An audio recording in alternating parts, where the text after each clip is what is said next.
everyone. Thank you for attending this second session of the Protests in American History webinar series. This is a combined effort of the History, Government, and Sociology faculty from around the Tarrant County College District.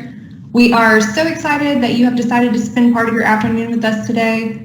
We are recording this session, so if you have any questions, please feel free to type them in the chat and we will get to those at the end. My name is Misty Wilson-Mertens. I am the department chair at TCC Connect for the Social Sciences, which covers history, government, and sociology. And before we begin, I do want to thank Dr. Chloe Northrop. Chloe co-chaired this committee with me and really helped me get everything set up. So without Dr. Northrop, we wouldn't be here today doing this presentation. Today we'll be discussing protests in early American history. So we have historians from around the district that are going to discuss 3 separate periods of early American history with us and the protests that happened within them.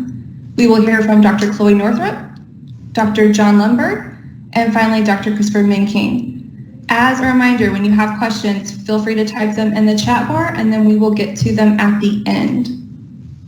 So our first presentation today is going to be from Dr. Chloe Northrop. Dr. Northrop is a professor of history at Tarrant County College Northeast. She received her PhD in history with a minor in art history from the University of North Texas. Her dissertation was on the exchanges of fashionable goods in the 18th century British Atlantic world. She's received programming grants from the National Endowment for the Humanities and Humanities Texas.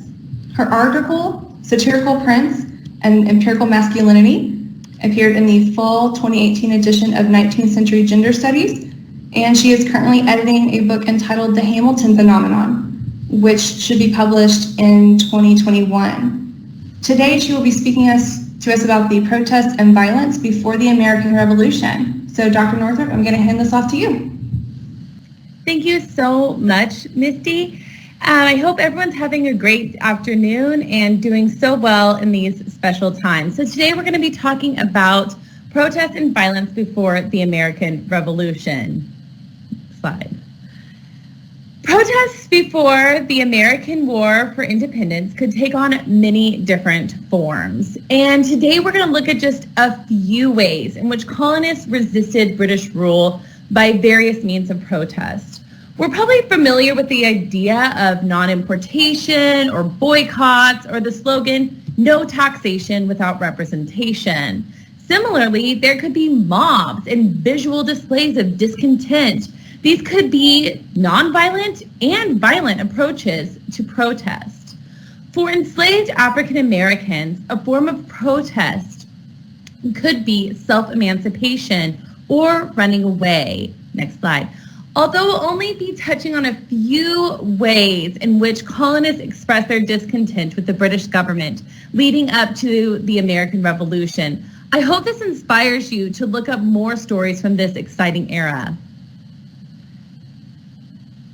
In North America, next slide, the 7 Years' War, known as the French and Indian War, began in 1754. Colonial forces fought on a larger scale than previous engagements, and this helped to forge links between the colonies and different colonial legislatures. And this would end up opening up a rift that would never be healed between the Atlantic seaboard colonies and the British mother country. What started as a war against the French ended with Anglo-Americans looking askance at their British would-be protectors almost as soon as hostilities ceased in 1763. Although colonists initially longed for war, they did not want to pay for it. Next slide. In order to compel American colonists to pay for their frontier defense, George Grenville's administration in 1765 extended a duty on paper that already existed in Great Britain to the colonies. This was known as the Stamp Act. Every piece of paper that was printed, from legal documents to playing cards, would be taxed and stamped. The amount to be raised was actually pretty small. However, the reaction from the colonists was fury. They viewed this as an attempt to illegally tax them without consent from their legislatures. Immediately, the Virginia House of Burgesses passed resolutions rejecting any tax not passed by representatives of the people. Upper and middling men organized themselves into societies calling themselves the Sons of Liberty. Riots also broke out in American towns. Next slide. The protesters often displayed jackboots, these military boots, to show who they thought was responsible for this tax. These discontented colonists hung effigies of despised British officials. One account stated, "Yesterday morning, at the break of day, was discovered hanging upon a tree in a street of the town an effigy with inscriptions showing that it was intended to represent Mr. Oliver, the secretary, who had lately accepted the office of stamp distributor for Massachusetts. The sheriff reported that his officers had endeavored to take down the effigy, but could not do it without imminent danger of their lives." I think currently we're probably not too familiar with effigies, but they were often used in the 18th century. Sometimes they were hung from buildings, and other times these effigies were publicly burned. Another report stated, "It now grew dark when the mob, which had been gathering all afternoon, came down to the townhouse, bringing the effigy with them, and knowing we were sitting in the council chamber, gave 3 huzzahs by way of defiance and passed on. From thence, they went to a new building lately erected by Mr. Oliver to let out for shops and not quite finished. This they called the stamp office and pulled down to the ground in 5 minutes. From thence, they went to Mr. Oliver's house, before which they beheaded the effigy and broke all the windows next to the street, then carried the effigy to Fort Hill near Mr. Oliver's house, where they burned the effigy in a bonfire made of timber that they had pulled down from the building." Next slide. "As soon as they got possession of the house, they searched for Mr. Oliver, declaring that they would kill him. Finding that he had left the house, the party set out to search 2 neighboring houses, in one of which Mr. Oliver was, but happily they are diverted from this pursuit by a gentleman telling them that Mr. Oliver was gone with the governor to the castle. Otherwise, he would have certainly been murdered." Next slide. On August 26th, a mob attacked the governor Thomas Hutchinson's house. According to one account, they went to work on the house with a rage scarce to be found by the most savage people. Everything movable was destroyed in a most minute manner, except for such things of value carried off. The house they resolved to level to the ground, though, due to the thickness of the walls, they were prevented from completing their purpose. The next day, the streets were found scattered with money, rings, etc., which had been dropped and carrying off. The whole loss in this house is reckoned at £3,000 sterling. And accounting for inflation, according to my calculations, this is hundreds of thousands of dollars of damage today. Another form of protest that took place that year was when 9 colonies came together to New York to discuss the Stamp Act. They agreed to 14 different resolutions, including a goal of getting the Stamp Act repealed, which ended up being successful in March 1766. Still another form of protest came with the resolution to boycott British goods. In Philadelphia and in Boston and many other port towns, they agreed to stop doing commercial business with Britain until the Stamp Act was repealed. So, for instance, in New York, 200 merchants agreed not to buy any British goods until the Stamp Act was repealed. So boycotts were a really effective way of engaging in protest without the destruction of property. And as women were often the ones who made purchases for the home, their commitment to boycott is a really important element of this success. So women showed their commitment not only by boycotting, but also by wearing homespun goods to show their commitment to this cause. This level of resistance against the Stamp Act was just unprecedented in the 18th century in the British Empire. This idea of no taxation without representation was incredibly new and challenged this British idea of virtual representation. Those who could not vote were supposed to be indirectly represented by legislatures. So formation of colonial congresses as an alternative to the British Parliament seemed rather ominous. And the Stamp Act to colonists, though, seemed to be an assault on their liberty. Likewise, the 2 acts we see on the screen right now, the Sugar Act, which actually lowered the tax on molasses but made it enforceable in a different way, And the Currency Act, which forbade colonial money, just basically killed the Grenville administration. And the new Rockingham-led ministry repealed the Stamp Act, but at the same time passed a thing called the Declaratory Act that just said Parliament still had, quote, full power and authority to make laws and statutes of sufficient force and validity to bind the peoples of the colonies of America, subject of the crown of Great Britain in all cases whatsoever. And colonists celebrated the repeal of the Stamp Act and kind of just ignored the Declaratory Act. Next slide. Benjamin Franklin thought that the Declaratory Act was just to save face and said no future ministry will attempt to tax us. And he was wrong, because Rockingham's ministry is out next, and Charles Townshend became the Chancellor of the Exchequer. Next slide. He revived anger with the Revenue Act of 1767, which was better known as the Townshend Act or Townshend Duties.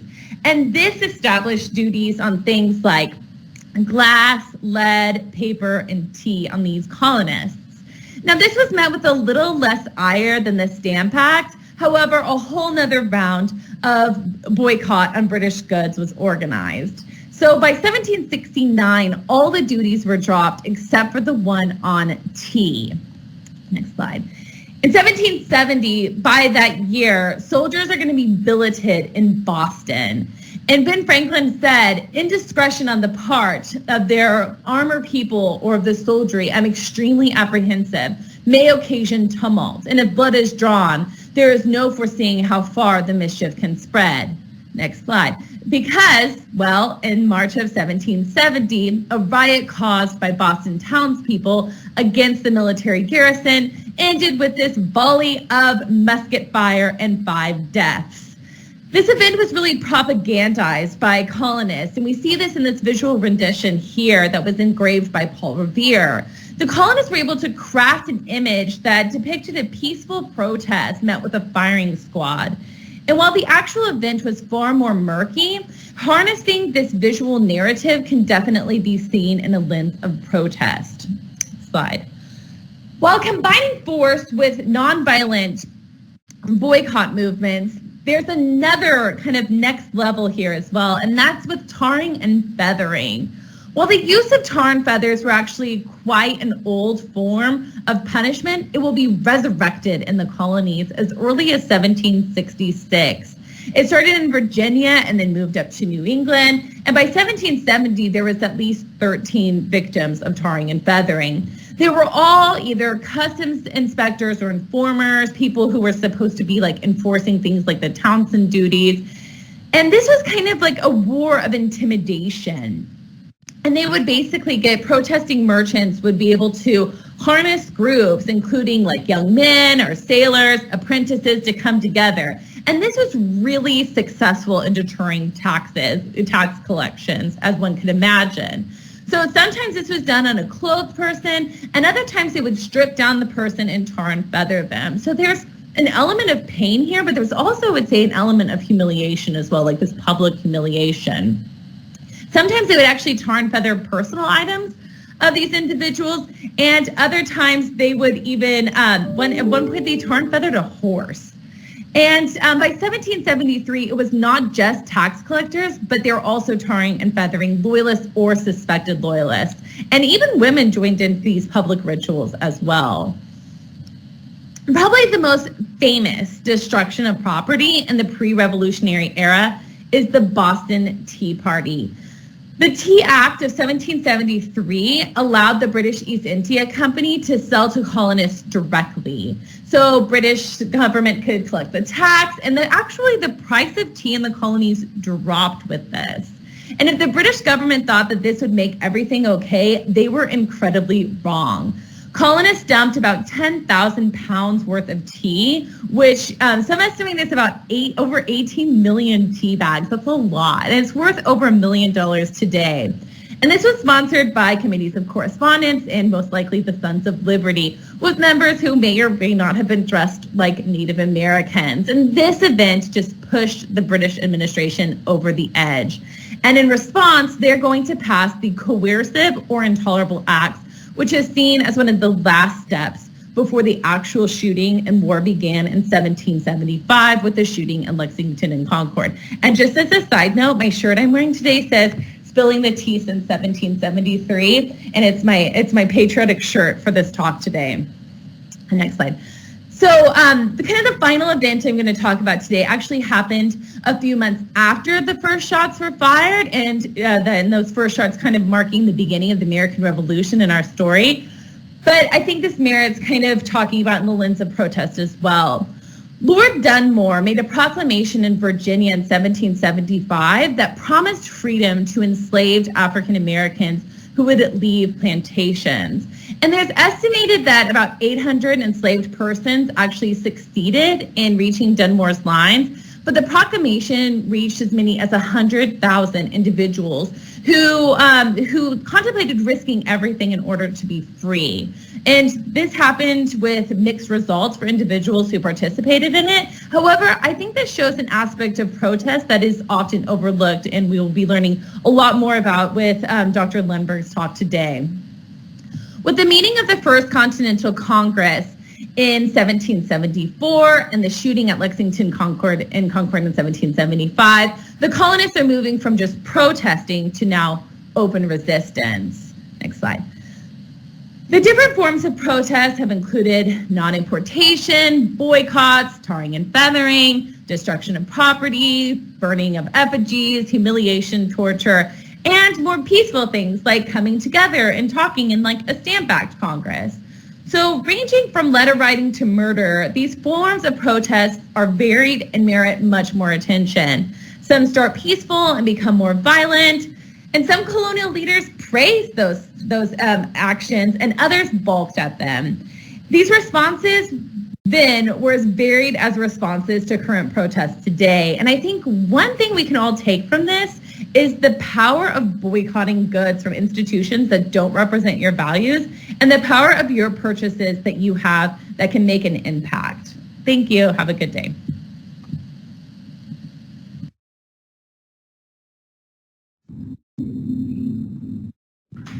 Thank you, Dr. Northrop. If you guys have any questions for her, please put them in the chat and we'll get to them at the end. Our second presenter today is going to be Dr. John Lundberg. Professor Lundberg is a professor of history at the Tarrant County College South Campus. He holds a PhD in history from the Texas Christian University. I should know that, I went there. And is the author of a book and more than a dozen articles and book chapters on subjects about Texas history, the American Civil War, slavery, and Reconstruction. He is currently at work on a manuscript titled The Texas Lowcountry, Slavery and Freedom in the Gulf Coast. And today he is going to talk to us about slave protests in early American history. Thank you, Dr. Lundberg. Thank you. And thank you, Dr. Northrop. That was fantastic. I enjoyed that talk. So let's talk about, I think it's a different way to look at protest. Enslaved African Americans, of course, they've been present in the colonies from almost the very beginning, certainly present in Spanish colonies that would become part of the United States longer than English colonies.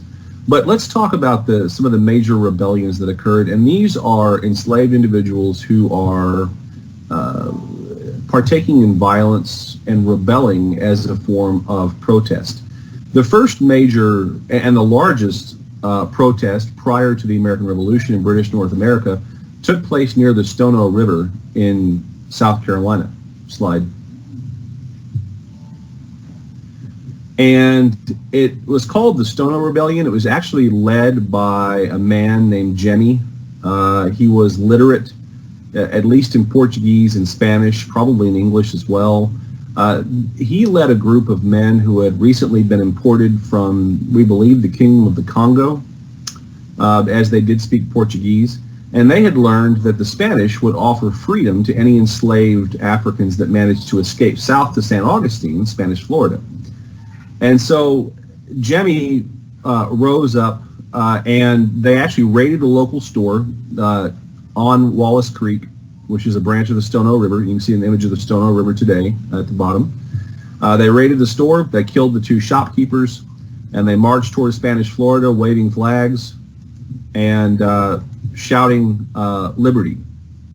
Of course, their a number of people joined them en route, but they were captured. Jemmy was executed, but this incident led to a passage of law in South Carolina in 1740, the next year, that governed the way in which enslaved African Americans could act. It barred literacy, barred gatherings, barred possession of firearms, and these were all things that were in place until emancipation in 1865. And so this was a very big event.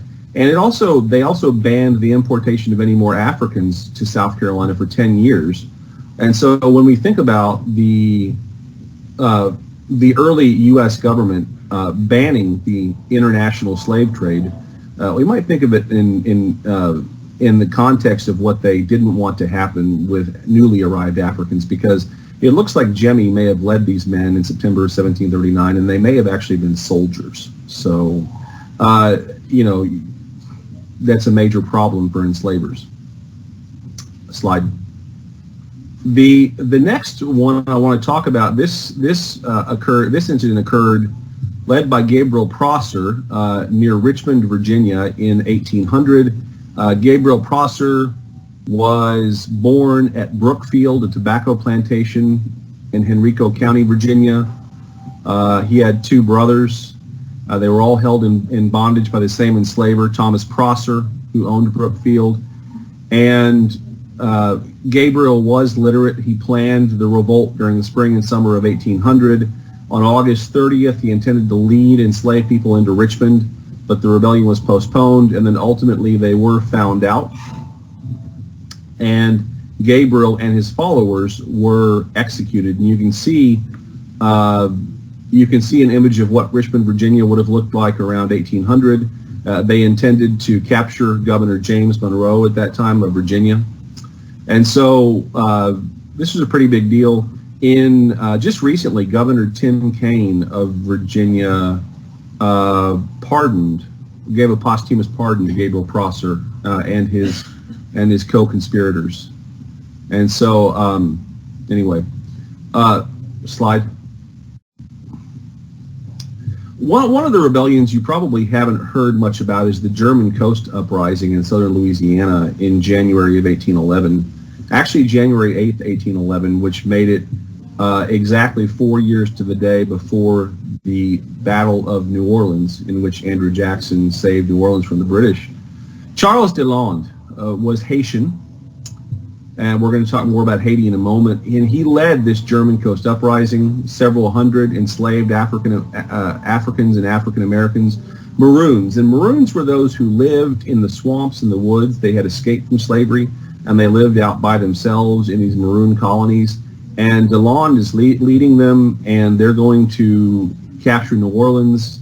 They were armed with cane knives that they used to harvest sugar cane with. They burned at least 5 plantations. They were caught. The rebellion was put down by militia from New Orleans. They were caught and killed by firing squad or hanging. And of course, they cut off their heads and displayed them on pikes after the rebellion along the road to New Orleans as a warning. The image you see there on the right is actually a historic memorial today to the victims and the leaders of the German Coast Uprising. And so something to think about next time you visit New Orleans or South Louisiana. This was a very big event there, but often it gets omitted from our textbooks. Slide. Denmark Vesey. This someone you also may not have heard about. He was born in 1767 in the Caribbean, and he was brought by his enslaver to Charleston, South Carolina, by Captain Vesey. He sailed with his enslaver for 20 years to the Virgin Islands and to Haiti. He actually witnessed the Haitian Revolution, which we'll talk about in a moment, firsthand. He actually won a street lottery in Charleston and purchased his own freedom. The task system in the low country of South Carolina at that time allowed you to complete your allotted tasks for the day, and then your time was yours. And Vesey was a carpenter, and so he used his time to earn money for himself doing odd jobs as a carpenter. And so he used some of this money. He purchased, won a street lottery, purchased his freedom. He was a religious man. He led Sunday school and church services at the church you see on the left that is still in operation today. That is Emmanuel AME Church in Charleston, South Carolina. Of course, different building, but same church body. And it was through his church that he began recruiting volunteers for a planned rebellion that was set to take place in July of 1822. And he actually had recruited hundreds of individuals, but a couple of the individuals got cold feet. They informed their enslavers what was happening, and they rounded Denmark Vesey and his co-conspirators up. They executed a number of them. Some of them they actually sold outside of the United States. Denmark Vesey, though, is regarded as a freedom fighter today in the black community in Charleston. You can see there a statue of Denmark Vesey in a park in downtown Charleston. And in 2015, when the white supremacist Dylan Roof walked into the church in Charleston, South Carolina, and gunned down 9 parishioners, you may recall that incident 5 years ago. Roof is on death row in South Carolina. That's what sparked all of our modern controversies over the Confederate flag, Confederate symbols that we've been fighting over. He walked into Denmark Vesey's church in the summer of 2015. And that was not coincidental. This young white supremacist had studied African Americans in the history of Charleston, and he understood the significance of Denmark Vesey and of Emmanuel AME Church. And so that was particularly disturbing when that occurred, to see that it was actually Denmark Vesey's church that this young man had shot up and people have been gunned down. So echoes of the past come back to us all the time in different ways. But Denmark Vesey, he was hanged. Slide. Probably the most famous rebellion of enslaved people prior to the American Civil War was the Nat Turner Rebellion, which took place in Southampton County, Virginia in August of 1831. And Nat Turner was also a religious man. He was an itinerant preacher. And he came to hate the way in which enslavers forced him to preach obedience to them, to the people that, his fellow enslaved people. And he witnessed a lunar eclipse over the plantation where he was being held in February of 1831, and he saw this as a sign from God. It's later what he said in interviews from his jail cell. And so he began planning this rebellion. It occurred in August of 1831. Southampton County, Virginia is in far southern Virginia. They actually managed to rise up and take several plantations quite stealthily before the neighbors found out, killed over 50 whites in the process. And it was actually, I think it was almost a week before the neighbors found out what was happening. Of course, militia was sent in. Nat Turner himself managed to escape capture for a couple more weeks before he was brought in. He was hanged, though, and after he was hanged, the man who hanged him skinned the body. Nat Turner's head was detached from his body, and the skull actually made the rounds through medical schools. Just last year or the year before, the skull was finally returned to his family, and DNA testing showed that it was in fact Nat Turner. So these are just some of the ways these people they're protesting by fighting for their freedom against incredible odds, and they're doing so in the knowledge that they're almost surely going to die if they fail. And we talk about American protests, and Dr. Northrop talked about some of the protests before the revolution, but these men, from Nat Turner to Gabriel Prosser to Denmark Vesey, to Charles Delon. These are American freedom fighters every bit as much as George Washington or anyone else you can think of. Slide. Now, a little bit afield from American history, but an event that had a huge impact on the world as a whole, the Haitian Revolution. You may recall that in the summer of 1790, the French Revolution broke out in France. Of course, enslaved Africans on the French sugar colony of Saint-Domingue got word of what was occurring, and they rose up in their own revolution for freedom. And they were led by Toussaint Louverture, the man you see pictured there. He's often been referred to as the Black Spartacus or the Black George Washington. And Toussaint, they actually won their freedom. The French Revolutionary Assembly in 1794 actually recognized them as independent, as free, the universal rights of man. And of course, then when Napoleon took power in France, Napoleon tried to reverse all that. He put Toussaint Louverture in prison. Toussaint Louverture would die in a French prison cell.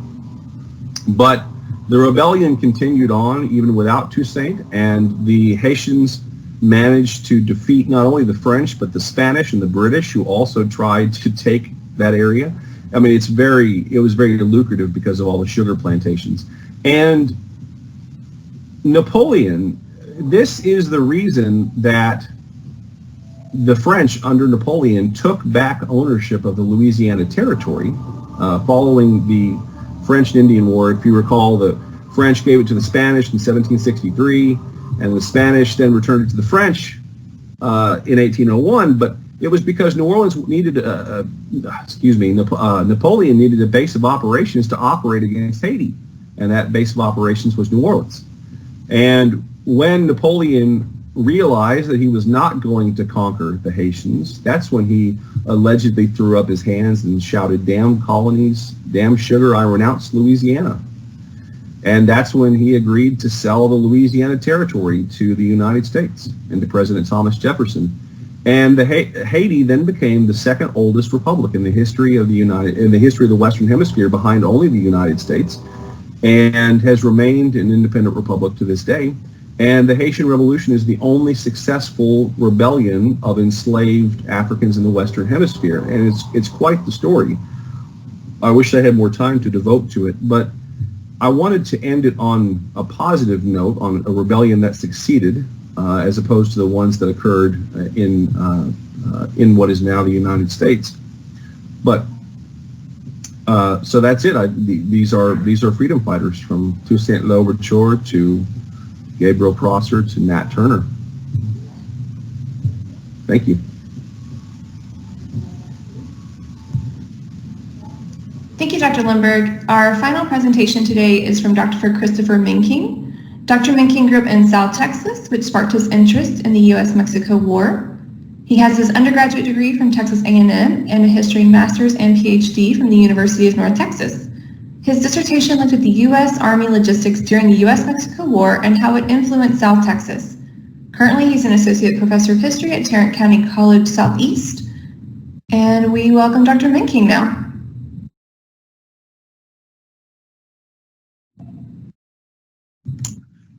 Howdy, everybody. So, today we're going to be talking a little bit about the Mexican-American War. Can you hit slide? Oh, there it goes. So, let's see if I can get this to go. There we go. Okay, so we're going to talk a little bit about why the war started, then I'll outline kind of the main protests that we'll be looking at. So why the war started. So first and foremost, dear to all of our hearts, is Texas independence. So 1836, Texas fought its revolution to break away from Mexico. When we started the war, we didn't know really why we were fighting, but eventually we decided independence. And as soon as we get independence, we're like, oh yeah, now we can join the United States. And then the U.S. wouldn't let us join.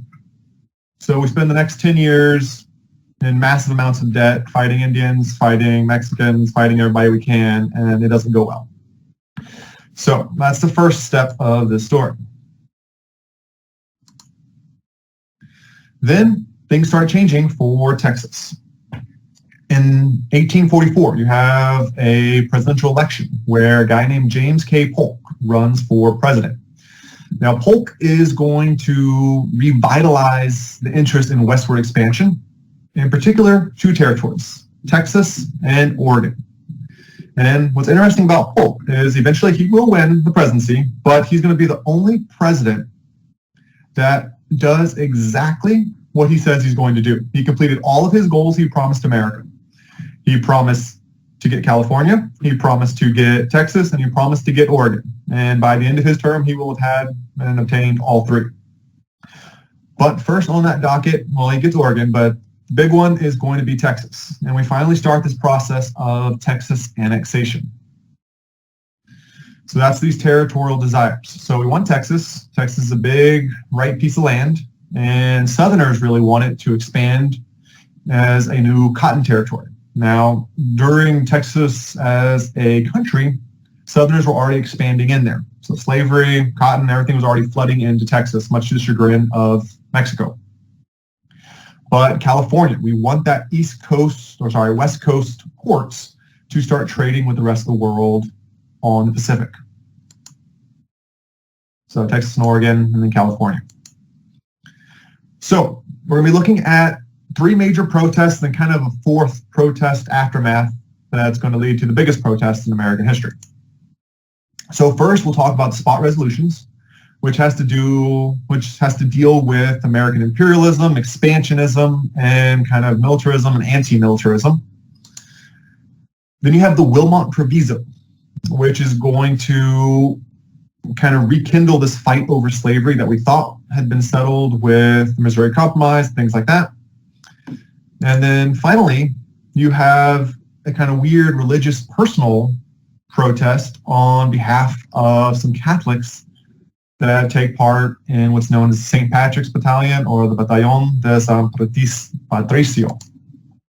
So the final little piece of this is all this kind of builds up to what we know as the Compromise of 1850. And this is going to be kind of the last attempt to stop the Civil War, deal with slavery, and prevent arguably the biggest protest of one form or another in American history. We'll get to that in a second. So let's start off with what we were fighting over. So Texas joins the United States in 1844, 43, 44, 45, in that range. You get the process of Texas annexation. Now, the normal southern border of Texas for all of Texas's history as a Mexican state, as a Spanish state and territory, had been the Nueces River. So it's that blue line kind of running up to Corpus Christi. Texas, when we joined the United States, say, nope, our southern boundary is the Rio Grande. So we're going to take all this land that Texas has never had before, but we're going to claim it all. And Mexico already didn't admit that Texas was independent. They weren't going to accept annexation, and now they're going to take extra territory that Mexico claimed wasn't even in dispute. So this is known as the Nueces Strip, and this is the real big bugaboo for this war. So it's what Polk's going to use to kind of poke the Mexicans to force them into reaction and to justify his war. So in 1846, Zachary Taylor, a general in the U.S. Army, he had been sent down to Corpus Christi, up here, to occupy Corpus, and that's on the Nueces River. That's the normal boundary of Texas. But Texas, and by default the United States, claimed the Rio Grande. So they decided to send Zachary Taylor's army all the way down to the Rio Grande, to the city of Matamoros.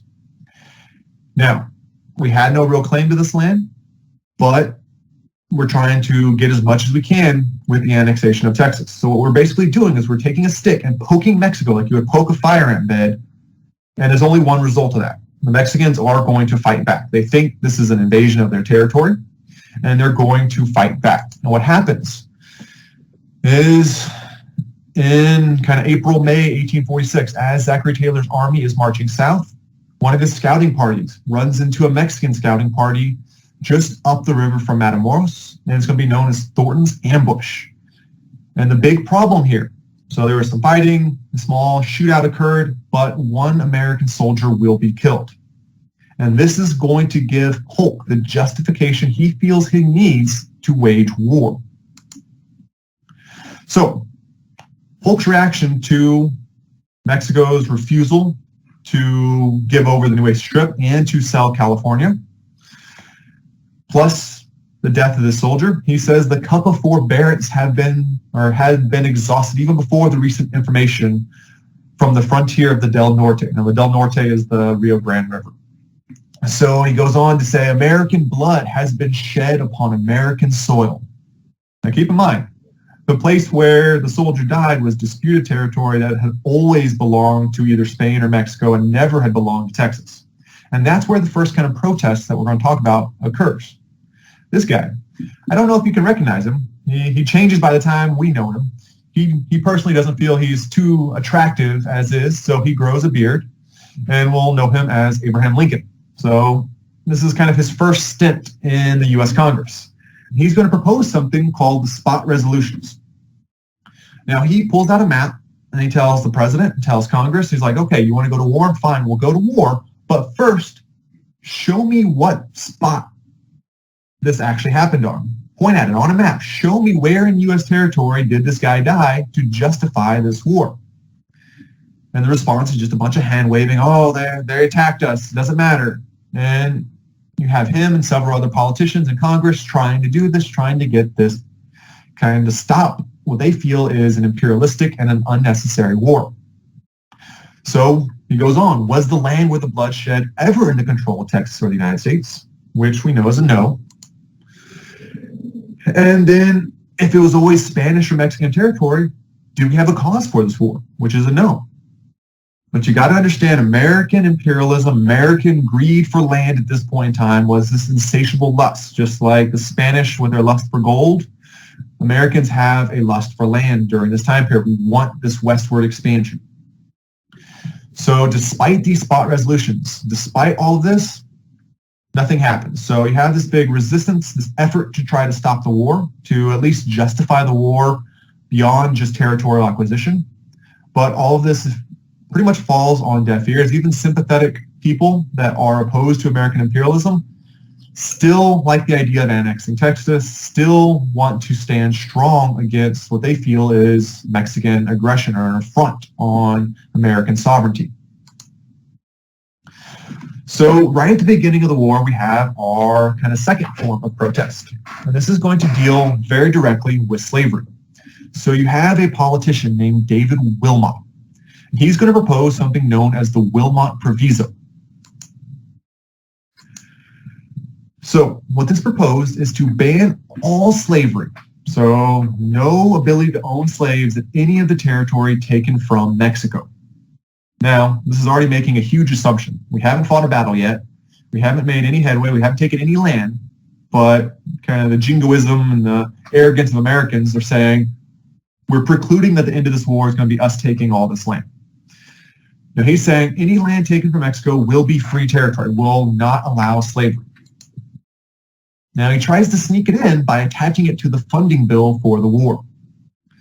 But this gets killed. They managed to do away with the Wilmot Proviso. But by trying to make this war, trying to make all this new, potentially new territory anti-slavery, to make it free territory, he has immediately made the war about slavery even before it ever really started. So you have kind of the abolitionists and different anti-slavery movement advocates pushing the war into this field. So you have this war becoming kind of representative of the anti-slavery movement. Now, whether they wanted abolition or just territory for free whites, that can go either way. There's a bit of both going on in Congress at this point in time. Now, the final interesting piece of protest that we'll talk about is the Batallón de San Patricio, or St. Patrick's Battalion. Now, when the war first started, our army was fairly small, arguably much smaller than the Mexican army. So we had to recruit a lot of new troops very quickly. Now, in places like Texas, people volunteered in large numbers, often too large, but we still needed a lot of soldiers ready to fight. The quickest pool of soldiers came from the Irish, actually. You had this big wave of immigrants coming in. So these Irish were poor, destitute, arriving in America.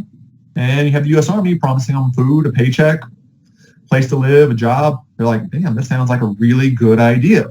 So they just sign up, and They've only been in the country, a year, 2 years, some of them only a few months. And they're already being shipped to a whole other country to fight a war for the United States against Mexico. So all these Irish get down there. They're north of the Rio Grande, looking across at Matamoros, looking at their officers in the U.S. Army, and they're like, this seems kind of weird. These Irish were Catholic. They were looking at their American officers, and they're all Protestant. Now, back in Ireland, there's a lot of contention between Irish Catholics versus Protestant Irish, and more importantly, Protestant British. So you have this long-lasting animosity between the British and the Irish and the Catholics and the Protestants. So when you have these Irish Catholics arriving in the United States, joining the U.S. Army, they're looking across the river, seeing Catholics, seeing Catholic Mexicans, and they look at their own officers, seeing Protestant Americans. They're like, why are we fighting for the Protestants? We have far more in common with the Mexicans than we do with the Americans. So you have 200 or 300 of these guys, these Irish, defect, swim across the river, and form this unit for the Mexican army.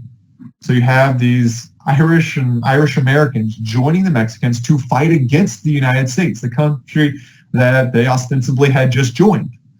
But they felt a stronger allegiance to that of the United States, or to that of Mexico and Catholicism than that of the United States. Now, this did not play out well for these Irish Catholics. Whenever the U.S. Army found these Irish Catholic soldiers, they were pretty much executed on sight. I do not think any of them survived the war. If they did, they went into hiding. But this did not play out well for them. It did not go great. But nonetheless, if you go to Mexico City today, go to the Mexican War Museum, like half of the museum is dedicated to the St. Patrick Battalion. So they are honored in Mexico. It is a huge thing. They're like, look, even the American soldiers didn't want to fight this war against us. So it's this kind of personal protest, religious protest in the midst of a much bigger war. So eventually you get the Treaty of Guadalupe Hidalgo, just outside of Mexico City. We sign this treaty. We take a whole bunch of land. We feel bad, so we give Mexico a few $1 million. And this brings us to kind of this issue. We have taken all this land from Mexico. It's known as the Mexican Cession. So some claim it's legitimately taken because of a war. Some say it was unjustly taken out of imperialism and unfair situation. But nonetheless, we have acquired all this land. And you can kind of see in the middle that Missouri Compromise line only goes up to kind of the little peninsula of Oklahoma. The rest of this territory, while not hospitable to slavery, so you can't exactly do plantations out in New Mexico or Colorado, but it was the principle, should slavery expand? So now you have this new fight. What do we do with this new territory? The Wilmot Proviso had failed, so what are we going to do? Well, Henry Clay, who has somehow lasted all the way to the Mexican War from the early days of American history, has a solution, the Omnibus Bill. He's going to pack everything in. Omnibus means all-inclusive, so he's going to pack it all in, solve everybody's problems. Well, the North doesn't agree with the South doesn't agree with the North, no one votes for this bill. Then comes the younger Stephen Douglas, who's like, okay, let's break this bill apart into 5 parts. And individually, we can get all these components passed. So California comes in as a free state. New Mexico and Utah, they're going to be decided later. Eventually, it's something called popular sovereignty, which is going to be a big issue coming up. They finalized Texas's boundary, at least the southern boundary. The northern boundary will take a little while. Texas is claiming part of Colorado and all up into some northern states. So you get a stronger federal fugitive slave act to appease some southern states. And then they end the slave trade in Washington, D.C. because they feel it's kind of bad. A country that's dedicated to freedom and liberty is selling people within the sight of our Capitol buildings. So not perfect, but you see how some of it appeals to the North, some of it appeals to the South, some pro-slavery, some anti-slavery. Now this is kind of the last-ditch effort to appease the nation. So both Henry Clay and Stephen Douglas thought this might solve enough of the problems to prevent civil war. But when you take U.S. history, you'll learn the 1850s does not go well. It blows up. You have a whole slew of protests that are going to take all different forms that will erupt and eventually lead to the Civil War. But it's what happens with this Mexican War. It's what happens with this new territory. Things like the Wilmot Proviso, the start of the war being imperialistic, all this kinds of stuff shapes and conditions the United States to be ready for war and be more willing to go to war when we get to the American Civil War. Thank you all for listening today, and I think we're going to head over to questions now if anyone has any.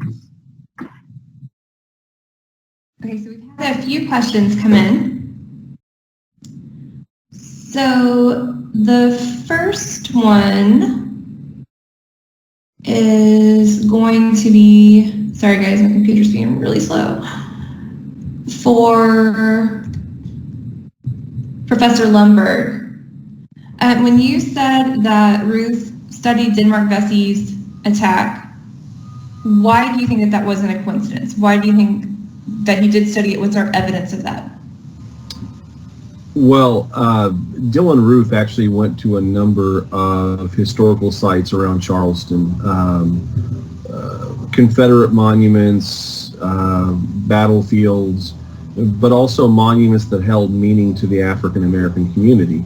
And I mean, Dylan Roof was attempting to attack the African American community, and so he attacked their history. Denmark-Vesey was a freedom fighter for the African American community, and so Dylan Roof decided that he was going to attack him. Thank you. So I think this next one is directed towards Dr. Menking. How much of the surrounding area around DC after abolition was still pro-slavery, and how much of it was anti-slavery? So in DC, you could still own slaves, you just couldn't buy and sell them. So Maryland is still devoutly pro-slavery. You have big issues with that. You know, just south of DC, you have Virginia, which is going to be the heart and capital of the Confederacy. So Richmond, Virginia is going to be the capital. So when you have the outbreak of the Civil War, you actually have the U.S. Army marching out and occupying Maryland and basically prohibiting Maryland from actually leaving or even giving them the option to secede. Because if Maryland had left, then D.C. would have been smack dab in the middle of Confederate territory to occupy Maryland. So how much of it was abolition or pro-slavery? I mean, you're on that line, so it's about 50-50, probably more so pro-slavery than anything else.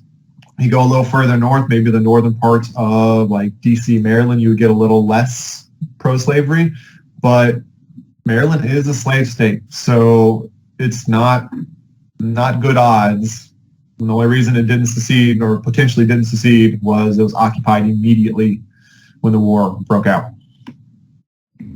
Thank you. Dr. Northrop, I know that you answered this one in the comments, but would you mind answering verbally?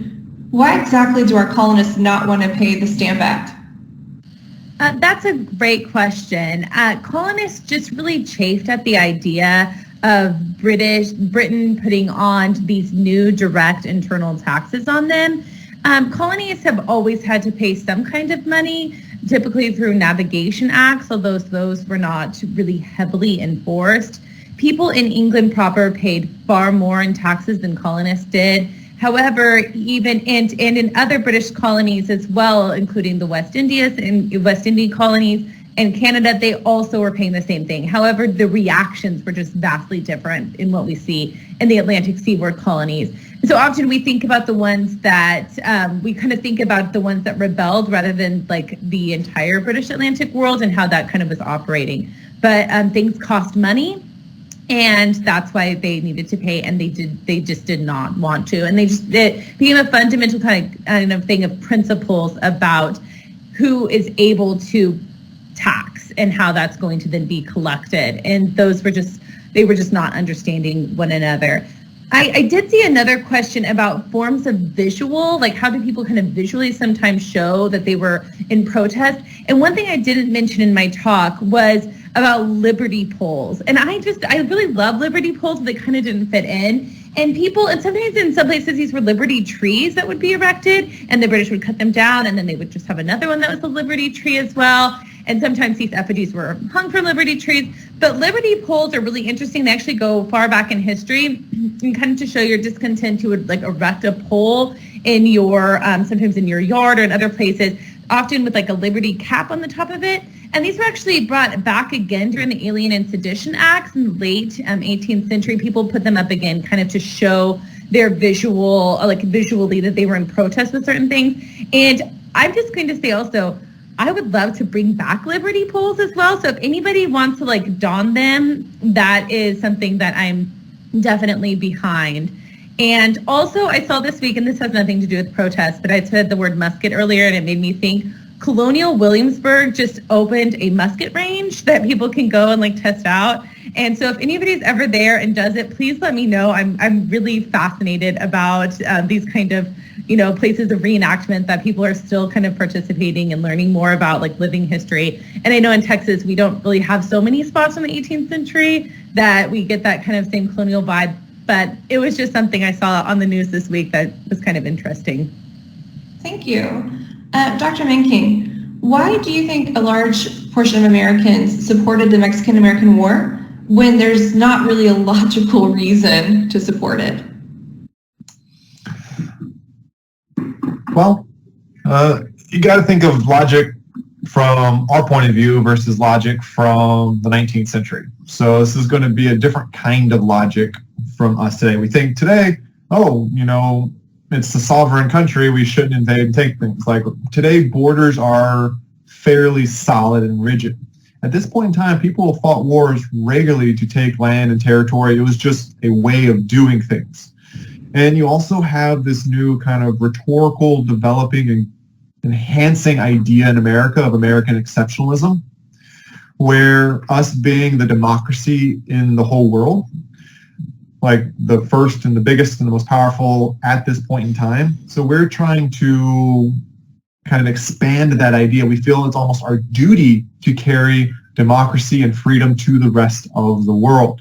And that's where it kind of ties in with that concept of manifest destiny. It's kind of our God-given right. It's our politically driven right to expand westward. They thought Mexico might be misusing or